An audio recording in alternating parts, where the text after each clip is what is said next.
and I'm the founder and CEO of Global Minded. We are delighted that you're joining us today for our technology equity team. We have a lot of inclusive leaders. We do sessions once a month, although we are pausing for the month of December. We've got a couple of other things that are going on, but we'll be back in January. So this is a series called Courageous Conversations, Catalyzing Change. And today's session is on tech leaders driving inclusive work during and after COVID. So it's my pleasure to introduce you to Suraya Yahaya. And I will also share that we're recording the session. And if you want to share it later with your colleagues, we'll be sending a follow-up to all of you. And we'll have the link included there. Thanks for joining us. Suraya. Thank you, Carol. Hi, everyone. So excited to host this panel. This is our second panel in the series of Courageous Conversations in the tech space. I'm Suraya Yahaya. I spent over 20 years in tech in various telecom and media companies, doing first work as an attorney and then working in operations and strategy. I now own my own fractional COO firm, and I help small and medium-sized businesses achieve their vision. So without further ado, we've got a packed agenda today. As Carol said, our topic is very relevant. We are right in the middle of the pandemic. Numbers are getting higher, and people are really starting to feel the impact as we get here to the holidays. So I'm going to have each person introduce themselves. I'll try to go in order here based on the screen that I see. So Karen, why don't you go first? Sure. I'm very excited about the panel today, so thanks for setting this all up. My name is Karen Morstell. I am a local here in Denver, Colorado. My experience has been in technology as a tech leader and as a serial chief information security officer for multiple brands. And today I do coaching to help women who want to thrive in tech to overcome the obstacles to get the visibility, opportunity, and recognition that they deserve. And so today's topic is very timely. Perfect. Jessica?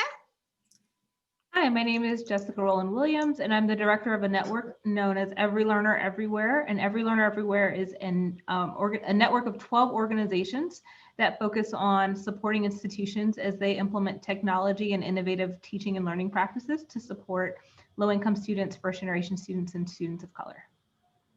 Awesome. Helen? Hi, I'm Helen Young Hayes, and I'm the founder and CEO of Activate Workforce Solutions. Prior to founding Activate, which is a people-centered recruitment and coaching organization, I spent 20 years on Wall Street investing in large multi-global companies. I founded Activate because I wanted to create a business solution for an intractable social problem, that being inequity and poverty. We have been placing individuals into full-time, full-benefit career path roles, and we triple individuals' incomes from less than $13,000 a year to $40,000 a year. We recently in May launched Activate IT, powered by Perscolis, which is a tuition-free technology training and employment program in partnership with the national nonprofit Perscolis, which has trained and placed over 6,000 individuals from underrepresented populations into over 600 employers in 14 cities. Awesome. Sarah? Hi, thanks so much for having me. My name's Sarah Mark. I am the Senior Manager of Workforce Development for People with Disabilities at Salesforce. And my role is basically to ensure that all of the job and career pathways that are created by Salesforce in the ecosystem are accessible to people with disabilities. So making sure that folks can become employed by our customers who are utilizing Salesforce, the Salesforce admins. Wonderful. And last but not least, Terrell. Hi, I'm Terrell Glass. Currently, I work for Charter Communications in the voice telephony business unit.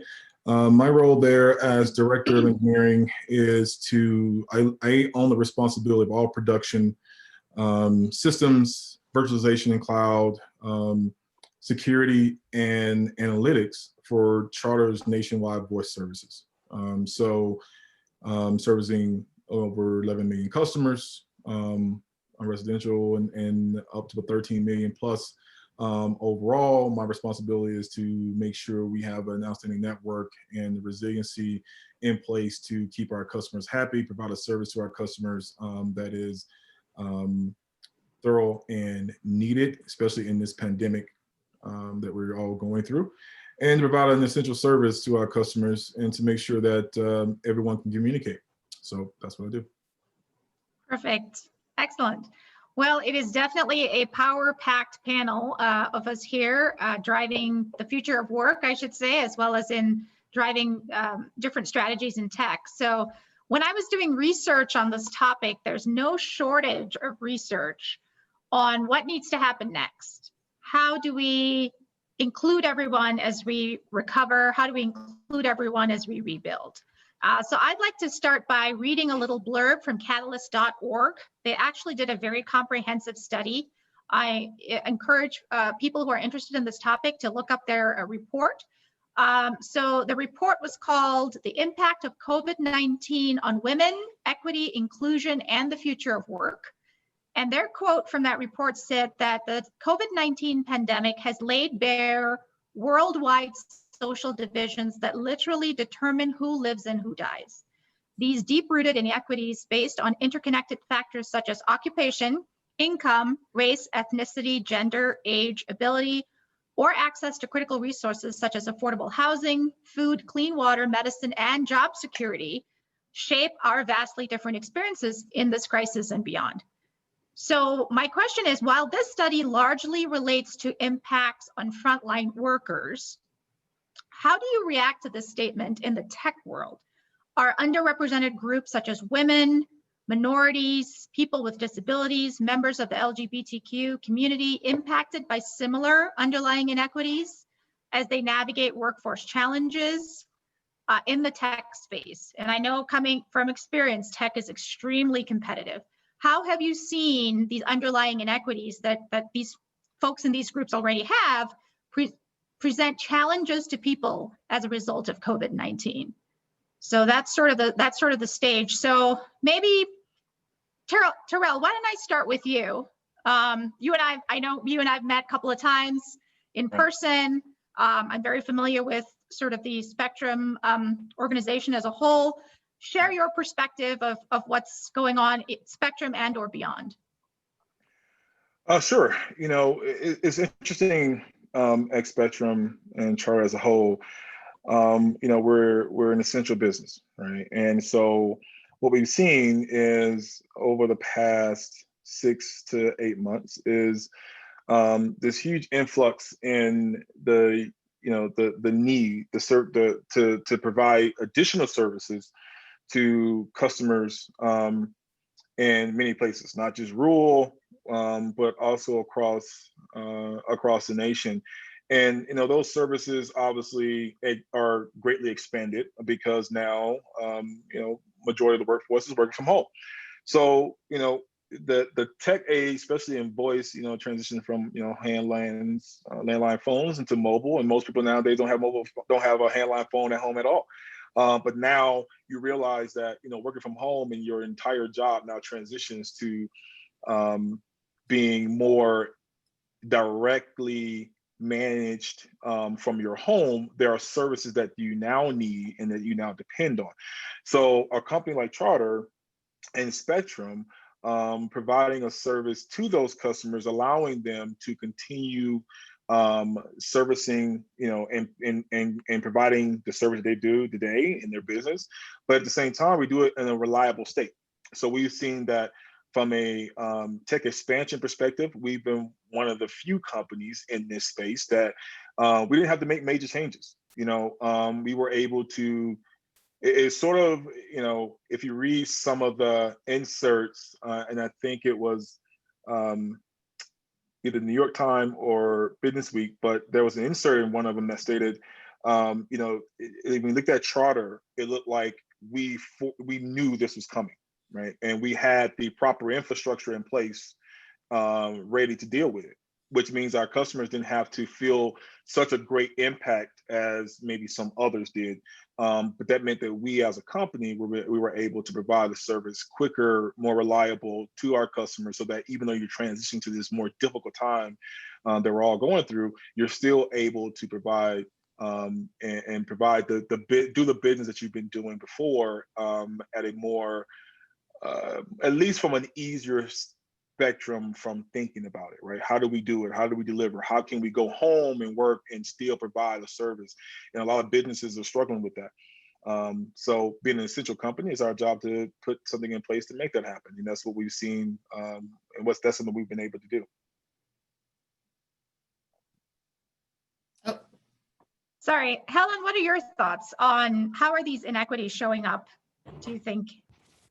Sure. Well, the population that we work with is a very diverse population, spanning from immigrants and refugees with multiple graduate degrees to young people who have graduated with high school, maybe have a semester or two of community college under their belt, and who have experienced generational poverty. And so given that the individuals that we serve are either extremely educated, somewhat have some college or no college, and have a wide variety of professional experiences, we are seeing across the board the digital divide has become even more pronounced during the pandemic. And by that, I mean digital literacy skills, which are often not fully accessed by people of color and people from underserved populations. So digital knowledge skills, as well as digital access, high-speed internet, a reliable computer, or even having a computer at home. And finally, the lack of digital access and digital knowledge preclude our population from, one, participating in job search via job boards, two, participating in online job interviews, which every interview nowadays is online, three, finding a safe, quiet place to work if you are enabled to work from home because you might have a one-bedroom apartment with 3 young children. And so, so our population is being precluded from accessing technology roles to a degree not seen to this point.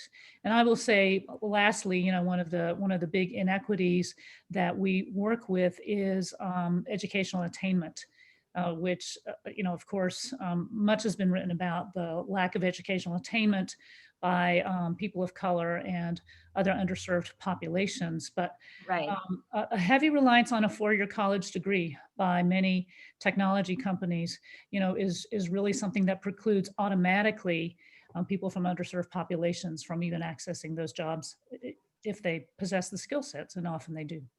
Yeah, that is a great point. Karen, what's your perspective? I know you work with and coach a lot of women in, and other underserved groups in advancing their career in tech and really making a go of it. And this was if in normal times, if you will. How have you seen this divide grow during COVID, and what do you think is it going to look like coming out of COVID?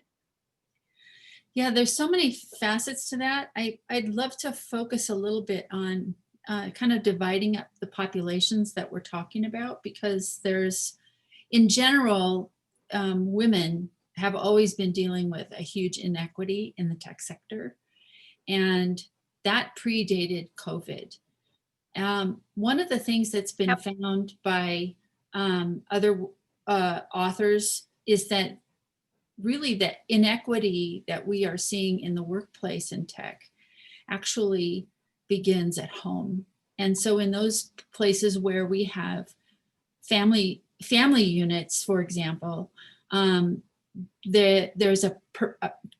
perpetuate the inequity that is found in the workplace and or at home. And now that the workplace has moved to home, the biggest impact that I'm hearing about, besides the fact that everybody is feeling really fairly disconnected and glued to Zoom 12 hours a day, is that the workload that we had from 8 hours a day at work or 10 hours a day at work and another second shift at home is now all one big shift.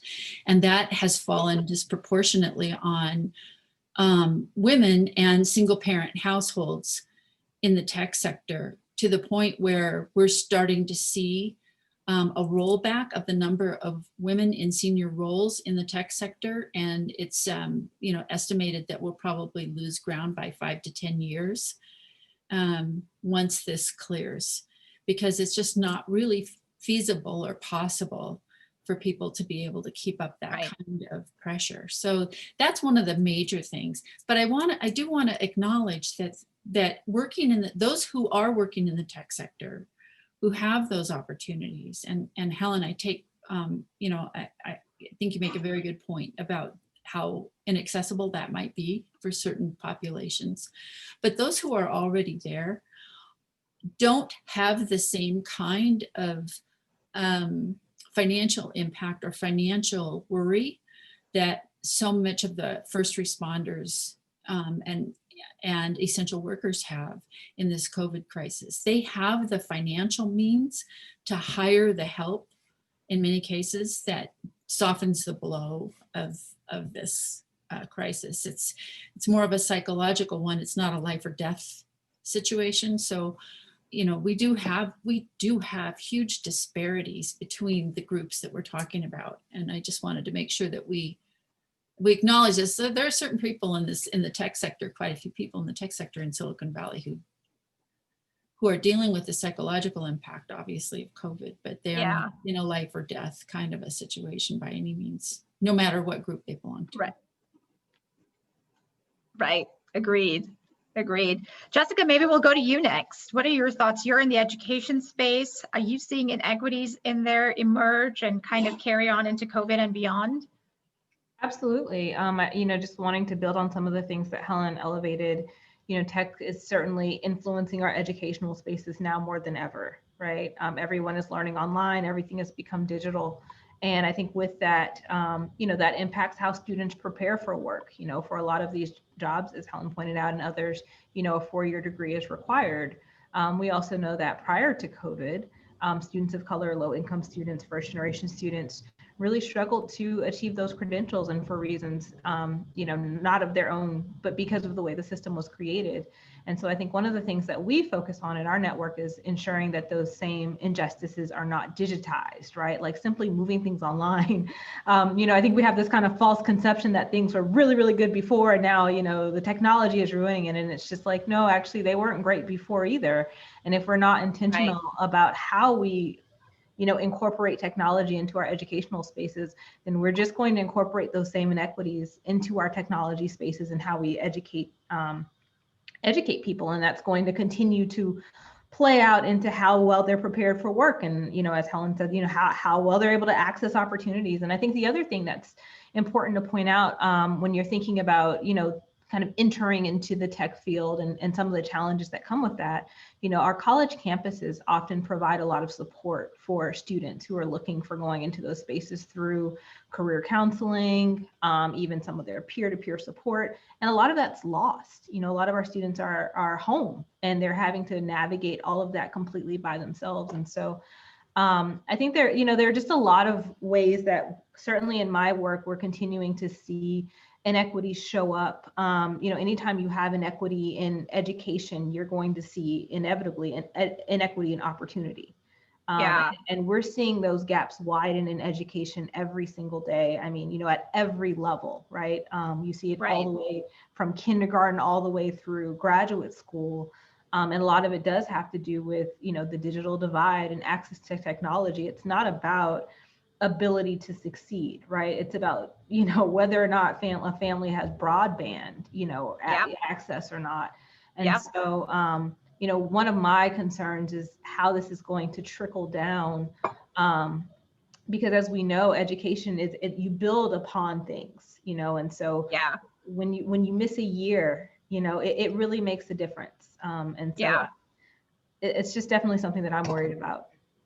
Yeah, and I really like what you said. It's like all the hidden things, if you will, that the kids and the students are not getting the benefit of anymore, that we just don't even think about, some of the counseling, some of the coaching, etc. We have a comment here from Angela Nava. She says it's a really good point. I wish degrees were not the main factor to employment. A degree means you had the means and the time to get one. It does not mean you can do the work. And I come from a privileged background, and I can just say this morning when our internet died for like 2 hours, I thought the world was going to end because my kids were off track and I was in a panic mode. And that's just me and my privilege just freaking out about something that a lot of people just don't have access to, just as a fact of life, you know? So I want to come back to that point, but I'm going to go to you, Sarah, to sort of close out here. Are you seeing Salesforce is such a big powerhouse? Are you seeing these inequities, these kind of underlying deep-rooted inequities show up and disadvantage people during COVID? And then I guess take us to the next part, which is what should employers do as they look at the future of work, knowing that there are underlying equities, knowing that people have struggled without access to internet, without access to broadband, without access to the education, without access to the coaching. What should employers do to create a level playing field coming out of COVID? Well, they're big questions.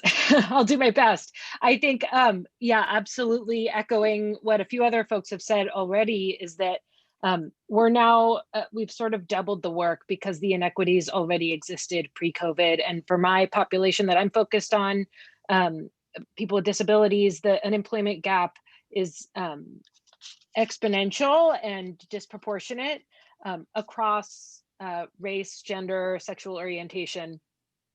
And like I said, that was pre-COVID. And then once COVID hit, it was sort of like a lot of attention turned towards the immediate crisis, right, around hospitals and PPE.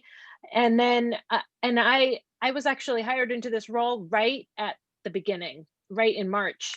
And I was speaking to my boss one day and I said, you know, nobody is thinking about workforce development right now, but we are about to have a huge wave of folks who are unemployed and looking to rejoin or pivot or find their way into the workforce.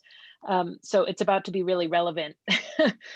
And that is what's happened. So I would say from my perspective and thinking about people with disabilities, which is a huge group and an incredibly diverse group, not only in terms of race, gender, sexual orientation, but also in terms of types of disabilities and what sort of accommodation and accessibility means.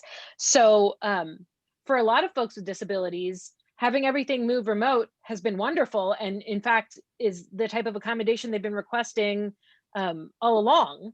And then for other folks, particularly for folks who use assistive technology, people who are blind or low vision or who are deaf or hearing, hard of hearing, the assistive technology that they rely on in order to have access to all of these remote work opportunities or functions, you know, the companies may or may not have been thinking about that all along. And if they haven't, it's a really tricky time to bring that forward when everyone is already sort of spread so thin. And so as we launched the Office of Accessibility at Salesforce, one of the first things we did was add in an accommodations request on our careers page. So folks can request accommodations through the interview process, not just once they're hired. And that is important for us to know that our whole process, our whole pipeline is accessible from beginning to end. So that is one of the things that I hope all employers start doing and that starts to become standard practice, so that folks are thinking not only about making accommodations for their current employees, but for prospective employees. And you know, there's no real silver bullet in terms of making sure everything is accessible. There are so many diverse needs, and really, even if you have someone who's an accessibility expert, there are going to be things that come up that they couldn't have expected. So the real gold standard, in my opinion, is having a process by which people can request accommodations or point out or flag when something is inaccessible. Yeah, that's a great one that I don't think a lot of employers are thinking about doing. I certainly haven't seen that. So that's a really good one. Yeah.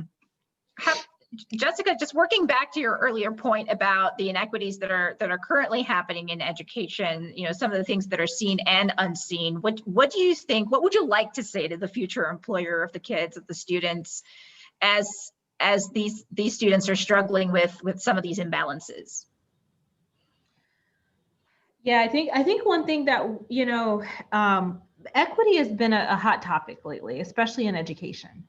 And I think that one thing that we've realized as we begin to dig deeper is that a lot of, we really have to start to interrogate who determined what success looks like, right? And how a lot of the things that we've kind of just taken for granted as just grade, things like grades, right? Tests, degrees, we've never really questioned like, who came up with that, right? And like, why is it that, I think someone said this, like, why is it that having a degree means you're better qualified than someone who doesn't, right? And so I think that, one thing that I've learned and that I think is becoming more popular is really beginning to think about how to evaluate students' competencies in ways that may be outside of the norm, and really thinking about just questioning and interrogating, not just accepting kind of the status quo for the status quo, but pushing back on that a little bit. And so I would encourage employers to start to think outside of the box, think outside of the status quo, to begin to ask questions about how you're assessing people and how you're making judgment calls on, who's competent and who's not. To look to organizations who have opted to do things differently. I know sometimes it's hard to jump out and be the first, but we're at a point where a lot of people have tried different things, competency-based hiring, all types of different things, and it's been successful. So I would encourage employers to look at what their peers may be doing or other organizations that are in similar boats that may or may not be successful, and just to continue to push against the norms, because that's the only way that you're really going to achieve true diversity and transformation, is by working outside of the status quo. Yeah, that's a great segue. Helen, I'm going to go to you. I believe you were recently appointed by Governor Polis here in Colorado to the Business Experiential Learning Committee, which is just, I think, a great platform, if you will, to maybe be a sort of a thought leader in some of these areas about leveling the playing field. Talk about what comes to your mind about coming out of COVID. Sure. Well, actually, during COVID, I launched the Colorado Inclusive Economy Movement because I wanted to spur and challenge leaders in Colorado to rebuild this time with racial equity, inclusion, and diversity as a goal, and at the forefront of our strategies to rebuild rather than as a footnote or an afterthought. And so in so doing, our goal with the movement is to recruit 200 CEOs over the next 2 years and to place 5,000 people of color into thriving wage jobs over the next 5 years in Colorado. And so, as part of my dreaming about what could be this time around with respect to recovery, I think that there are two very specific things that companies can do to address inequity and concentrated poverty. And the first thing that companies can do is look internally and look both at one, culture, and two, at HR practices. So on the culture piece, there's a lot that companies can do to actually attract and retain a more diverse and multicultural workforce. And it can be as basic as starting with education and training about implicit bias and systemic injustice, and forming cultures of inclusion and belonging by establishing ERGs, for example, by establishing a diversity, equity, and inclusion council, which has broad representation and participation by all people from all levels of the organization, by developing very strong mentoring programs and career pathing and developing programs. And so you've got a culture of development and focusing on bringing each person to his or her full potential. The other way that organizations can look internally is just by looking at and enhancing systems of recruiting, hiring, advancement, and promotion. Those are hard to change, but there are some very tried and true measures of looking at competency and skill-based hiring, for example, at looking at your diversity metrics across the board, top down, bottom up, and inside out, and just seeing where you've got those glass ceilings that need to be shattered, and understanding where you need to disrupt your existing retention and promotion practices. And I would also say that one of the steps that technology companies in particular can take to enhance diversity and equity, for example, is rather than everyone competing for that professional with 5 years of work experience, looking for individuals with less experience and then training the individuals to become those 5-year seasoned professionals that everyone is fighting after. I think the second thing that companies can do is to really take a system level approach to inequity. And so by that, I mean looking at developing the workforce of the future that is diverse and inclusive. And we have to recognize that we've got a two-tiered economy, frankly, because we've got a two-tier talent pipeline. We've got skilled talent, we've got unskilled talent. And we need to be about investing in, developing, partnering with, and making net new hires from alternative, non-traditional educators and training and employment programs like an Activate IT, like a Prescolas, like community colleges, like Emily Griffith Technical College here, youth apprenticeships. These are diverse new sources of talent that historically have been underrepresented in the workforce. Yeah, and like, you know, folks from the rural community who don't have that access to that great broadband, but have somehow worked their way in other areas and have, you know, have the skills and the qualifications. Because I do think rural folks struggle with, they're not there for the, you know, the networking, right? They're not there for the meet and greets, and how do we get them in the pipeline? So I think, Terrell, I'm going to segue to you. Helen laid out just, you know, some incredible ideas there on what employers can do to be more inclusive. What are your thoughts on those things? Well, I think it's very important that I think one of the major things that Helen spoke to is looking at things internally, right? You know, a lot of companies start there. And I think that is mostly where majority of the problem lies. Because if you look around a lot of large companies, you know, what you see is the same. Right, you get into a certain pool or a certain level, and then everybody beyond that is practically about the same in certain facets or certain areas.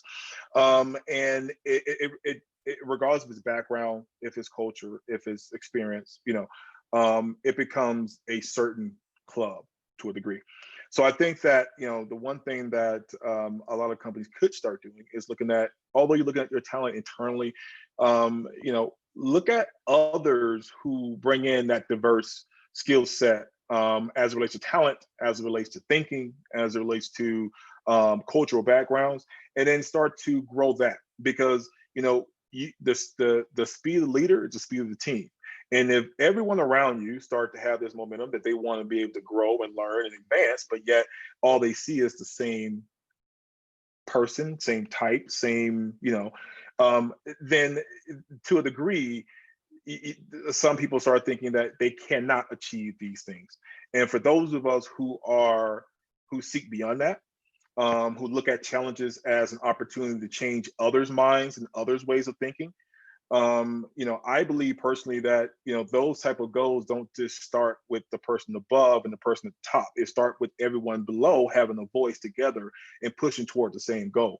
And then as you start looking at the challenges on the outside, I think that you expand that by not just having a, you know, over the past couple of years, diversity and inclusion has been this big title in large companies, right? And it shouldn't have been something that they started a year ago or 2 years ago, 3 years ago, right? It should have been something that's been there from the beginning, but we know that is not the case. So it takes leaders internally, and it takes people to go out and make a change at lower levels that will push and urge the senior leaders to take note, to listen, to open their ears, and then hopefully able to grab the ear of the right person or the right individuals that believe in, truly fulfilling that need of diversity and inclusion, not just based on filling numbers or filling a quota because we're a company of a certain size and we have to show that this is what we're doing. So, there's a lot in talking and there's a lot in doing. And, I think companies across the globe, I know it's a challenge in the doing aspect of it, but it starts with a conversation. It starts with the right conversation at the right level and taking that as high as you can in order to push through the change you want to see. Because if no one knows about it, no one's going to complain about it, and no one's going to do anything about it. So that's sort of my beliefs. Yeah, great point. So Karen, I'm going to throw it to you. What should employers do to be more inclusive? But I also like the point that Terrell made, which is it's not just the responsibility just doesn't lie with the employer. What can the person actually do to build either allyship and or to advocate for themselves? Is it all on the employer, you think, or is there also responsibility on the individual? Karen, I think you're mute, sorry. That's a fantastic observation. And the thing that I'm noticing, so we run some meetups around for women in tech. And there are women who are coming at cybersecurity or technology related jobs from another field entirely, and looking at these as an opportunity for growth and development and for having a more lucrative career. And what I'm noticing is they are being successful because they're networking. They are out there meeting people. They're out there getting known. In fact, I had, now this does get back to, access to various technologies, but one of the platforms that people use quite a bit for networking is LinkedIn online, right? And she literally was brought in for an interview because she had so intentionally networked that she had connected to data scientists throughout Colorado. And even though she had never worked in the field of data science before, that's where she wanted to go. And she networked so effectively that they said, we have to meet you. So you see what I'm saying? There is a tremendous amount that people can do. And she did not do that with a college degree in data science, right? So I think that we need to always be mindful of there are ways that people can creatively work to get noticed. And I think there are communities of us who run these meetups. Our meetups run every month for the purposes of helping people find jobs. So get engaged with those, like find ways to get involved. I know that it is harder because accessibility becomes an issue for people. And that is definitely something I'm not sure what the answer is. In the tech community, it runs on those platforms. And, Right. And so that has, I guess, looking for ways to get out into the community. I think of things that the cybersecurity community is doing really effectively with Cyber Patriots. They are in the schools, they are running boot camps. There's tons of activities. We need to probably do a better job of communicating how people can participate with these when we're in a lockdown, right? Yeah.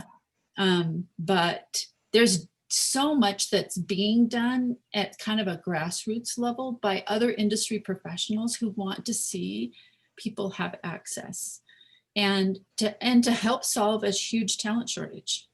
Because that's the other piece of this, is that we've got in the cybersecurity community alone, which is where I spent my career, 3.5 million job openings that are going unfilled for lack of talent. There's so much happening in that space. Companies are waiving the requirement for a 4-year degree. They're taking people into an entry-level position at a relatively good rate of pay after a 6-week boot camp. Wow. And so that's been hampered somewhat because of COVID, because the acute need has, while the need is there, the economy has has been impacted. And so that's another factor we have to deal with. But as that starts to get better, as that starts to revive and the jobs are opening up, then we need to definitely be doing more in the community to help people find those opportunities to get engaged. Yeah, agreed. Sarah, I'm going to go to you.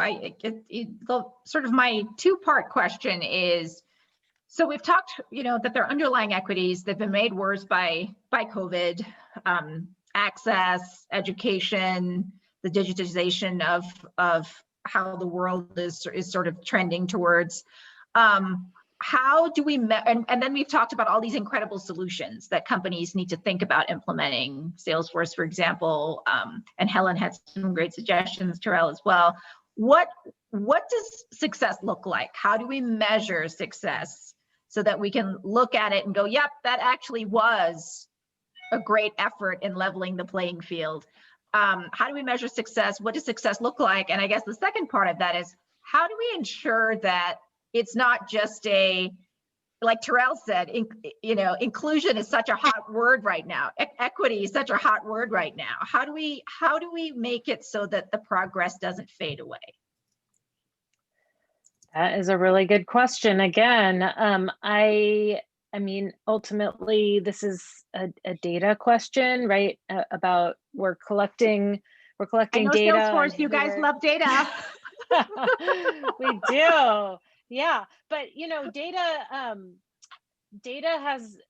is very popular right now in general, and I think people have this idea like it has all the answers inherently, but we have to decide what to make of the data, right? We have to decide what numbers are enough or what numbers mark success, because I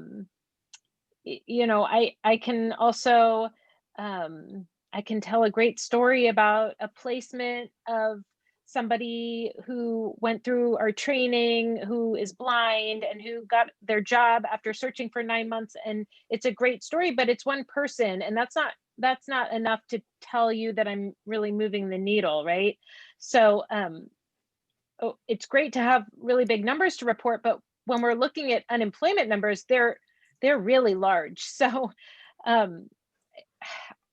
I don't really have a satisfying answer for you, to be honest, about how do we know when it's success? Like, how do we know when it's enough? I mean, I want to say it's enough when there's no more inequity. I don't know how we get there, but all of us sort of working together and pushing on it at the same time. And I think changing the norms around having a 4-year degree is huge. And that is a piece that I'm working on also, because frankly, it's unnecessary and it's a barrier, and it impacts the populations that we're talking about today disproportionately. So I think sort of norm shifting like that is another good way to mark our success, once that's not a thing that people are so focused on. And I think transparency from company to company. So reporting out on their numbers and how the numbers are shifting, whether that's the populations and demographics that are represented at the higher levels of the company, and or how they're ensuring that there's pay equity within the company across demographics. Yeah. Great thoughts there. And I agree, there's no satisfying answer, but I think this opens up the conversation on what does it need to look like coming out of this. Right. And the transparency in that conversation is really important. Helen, your thoughts on this? I love the work the Colorado Inclusive Economy is doing. I love the coalition of the CEOs. How do we measure success? And with you leading the group of the CEOs, for example, is it sustainable? Will they keep doing it post-COVID? That is the million-person question, whether our work will be sustainable, or whether it's just got its 15 minutes of fame post George Floyd's murder. But I actually believe, I'm very hopeful that not just the national consciousness, but in particular the Colorado consciousness has really been raised towards a dissatisfaction with life as it is now, a dissatisfaction with our community and the lack of shared prosperity and shared opportunity amongst our underserved populations. And so our CEOs to a person are dissatisfied with where their own organizations are, and also dissatisfied with the world as we see it. And so what we're calling people to and inviting leaders to do is relentless forward movement. So there is no finish line, relentless forward movement towards building racially diverse, inclusive, and multicultural workforces.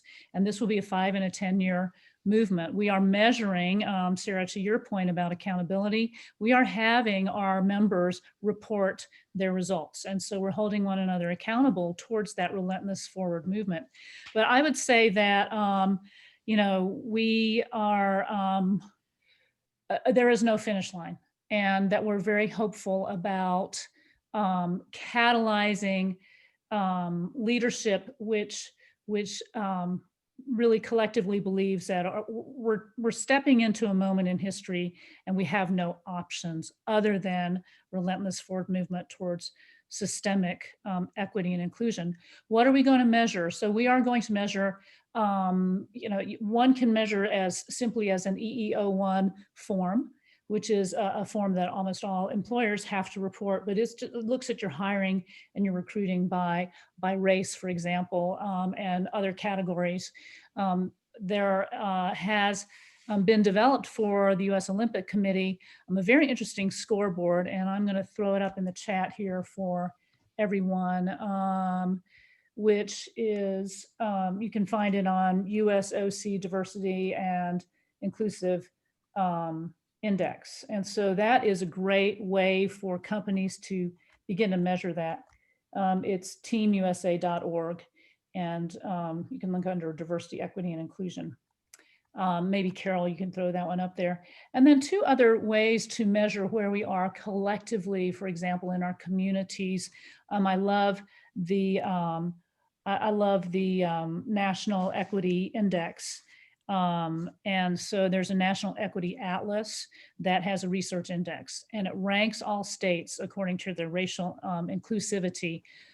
Colorado, interestingly, ranks number 8th in overall prosperity, but we're 37th in terms of racial inclusivity. And so we have a huge gap in terms of equity for people of color. And then Prosperity Now has a scorecard that I find is really useful in just benchmarking where your community is, where your state is, and understanding who are some of the more inclusive states, and then using that as a launching pad to research maybe best practices. I'm just going to throw a second question too at you, Helen. Does government incentives, how do you feel about that? Does that play a role at all? Tax incentives, things like that, in driving towards this goal, or should it come from within the employers themselves, within the private sector? I think that the government incentives are important in that they act as an amplifier to some of the trends that we need to see. And so, for example, government funding for reskilling and new skilling and upskilling of individuals who've been dislocated or displaced by the pandemic, and offering, for example, tuition-free or heavily subsidized access to technology training. I was just speaking with the Denver Economic Development Office today about a new multi-million-dollar grant that is being put in place for not just dislocated workers, but from underserved populations. And so I would say that the government subsidies and incentives can act as a bit of a lubricant to the trends that need to happen. But I still believe that, the talent shortage is experienced by the whole technology industry. And so until we begin as an industry developing our talent that's hidden in plain sight, and looking at alternative means of industry certifications and industry training, et cetera, we're going to still fight over the same people, and we're still going to import H-1B talents. And so we need to develop our own talent that is hidden in plain sight. Otherwise, we're going to have this perpetual shortage. And of course, that costs money, that costs productivity, that costs profitability. And so government incentives are helpful, but they are not the answer. Yeah, that is a great point and a great segue. Sorry, Karen, go ahead. Yeah, I didn't want to interrupt you, Suraya. One of the things I think it is so important for us to be looking at, how do we keep a steady strain on moving this forward so that it's sustainable? Yeah. I am all about that and I am also really mindful of things that came out of the World Economic Forum as late as last year, saying that just on the area of gender parity, gender equality in the tech sector, we're looking at 208 years before that will happen. So we have systemic issues in place. And I think you were kind of moving to that question of what can we do about that? Yeah. One of the things that has struck me recently is that we are trying to mix a little bit of oil and water together in terms of incentives. It is the right thing to do to have parity, equity, equality. That is just the right thing to do. That is a non-fixed pie kind of way of thinking. In the tech sector, maybe financial services is as fixed pie thinking as you can get, and tech sector is right behind it. Because the things that drive this economy, the things that drive the tech sector, make it really tough for people to make heart-based decisions about doing things just the right way for the right reason. You know what I'm saying? We have to crack that nut. I don't know for sure what the answer is, but I think when we can blend very consciously together what the benefit, the net benefit is of doing things because they are the right things to do, and showing the benefit that goes with it, right? And we already are starting to see that research come out, right? We just need more people to step out and say, we're like Intel did, and just say, we're going to do this. Yep. And exactly. And that's what's going to break the logjam. But we are, let's be real about it. The logjam is significant. And anyway, I don't want to, put a wet blanket on it, but the work here is, the work is for us to not lose hope and not lose faith that by continuing to put the steady strain on it, that we can make a difference. It's like this throwing the starfish back in the ocean, one at a time. No, totally. And I was actually just looking at Terrell. I was going to ask Terrell, to chime in here. I think, he and I both have worked in some of the big media firms, et cetera. And, we've talked about transparency. We've talked about accountability. Karen, you talked about sustainability. I guess my question is, yes to everything, but how do we not make this just lip service, right? Sometimes it can just be lip service for that 15 minutes of fame. How do we not make this just lip service? I mean, that's the key question. I mean, and that's where everyone struggles to find the right answer. I mean, I work between telecom, aerospace and defense, DOD. I mean, you see it everywhere you go, right? So regardless of the sector, regardless of the industry, the change has to come holistically, right?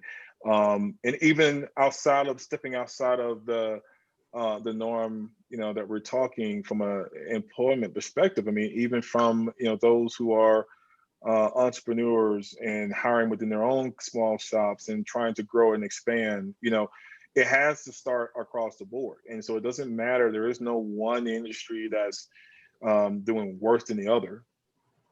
They all are in the same position, right? And we all have to push, that movement forward. The difficulty, I think, is just, being in a self-employed state versus working through an industry, is that there is more work on the part of those individuals trying to keep their business afloat.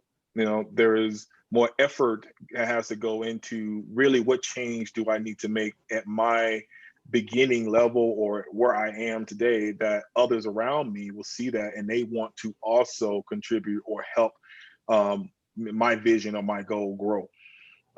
because it's different when like it was said earlier, when most of us have a corporate job, and we can say we have some luxuries that others don't have, but we have to look at it on both fronts. And I think from an equality standpoint, it has to start from the ground up, and it has to be pushed from the top down. And if you don't do that, we're never meeting the middle, and that gap that Karen spoke of will not get closer. Because we're not talking on the same level, right? And I think it's very simple. It's an easy statement for all of us to say, is that, hey, let's just do what's right. But as we see, and as history has shown us, that's not the way that things go. So that fight that we all have, that we're still working through in all of our different areas, is still going to be there. But I can tell you that doing what we are doing today, with 25 plus participants listening in, it shows that people are interested in trying to understand what it takes to get us there. And that's what's important, is having the conversation, expanding the conversation with the right people, and looking at it at all areas, not just those of us who sit in corporate positions, but those of us who are also self-employed and are trying to make ends meet, doing the things they're doing day to day to get through the life struggles. So it's a common communication, and I think a common education that we have to make people more aware of across the board. Yeah, great comments. So Jessica, I think we're going to close with you to take us home. We've had some great quotes. It's not over till it's over. It's not over till we know the work is done, till we see the equity. Helen talked about we have to hold ourselves and each other accountable. Terrell said push from the bottom, and push from the top, meet in the middle. And Karen said, do it because it's the right thing to do. Your perspective. I've got two in like the last 2 minutes we have real quick. The first is, I think we need to focus on the qualitative over the quantitative. I think we get in the numbers a lot. We want to say how many, we've got X number of Black employees, we've got X number of women, but we never dig in and really think about what their experiences are. And that's just as important. And I think number two is, I think, we've heard this, but it's impact over intent, right? And I think right now we are in the season of good intentions. Everybody has good intentions. Everybody's got banners on their website, Black Lives Matter, they support everything, but it's not, we need more than that. We need more than good intent, we need impact. And so I think, we need to start rewarding organizations, companies, people who are having impact, and not those who just have good intentions. It's not enough anymore. Yeah, absolutely. I think that's impact over intent. I think that's a great way for us to end. Thank you so much, everyone, for participating on the panel. Carol, I'm going to turn it back to you for some closing thoughts.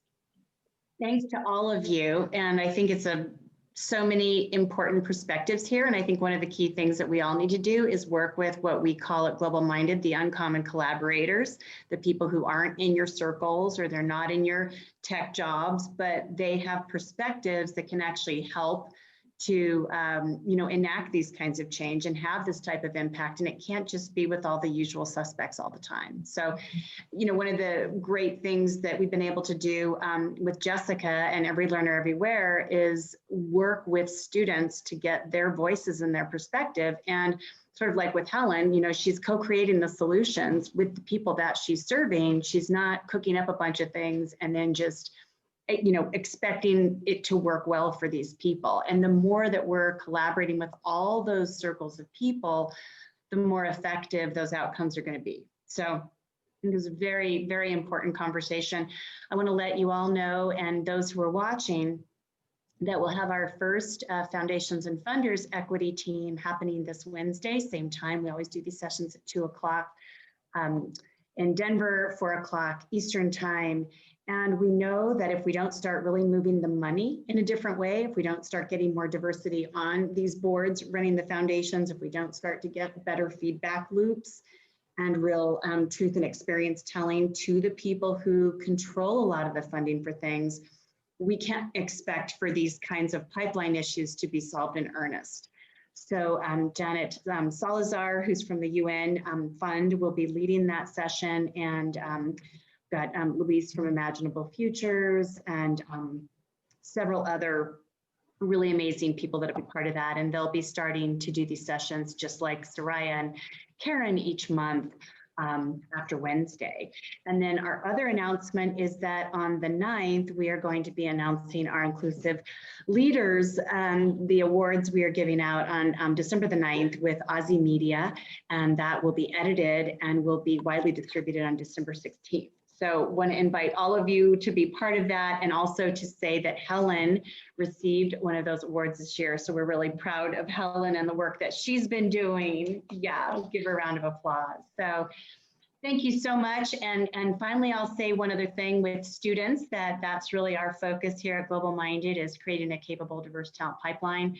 And we're working with Jessica, and on December 15th, we'll have a report sharing the results of 270 students who are 25 ambassadors interviewed this fall, and we'll have a report on that, which is peer-to-peer. So look for that in a couple of weeks, and we hope to see you all again in January, and hopefully we'll see you, and we'll be very grateful for you to share out this session with 10 or 15 other people who are critical in your inclusive networks. We have about 5 to 1 of the people who come live versus where these things are shared later. So thanks so much for making the time, and thanks to each of you for your time today to be part of this. And we look forward to achieving these goals with you. Thanks so much.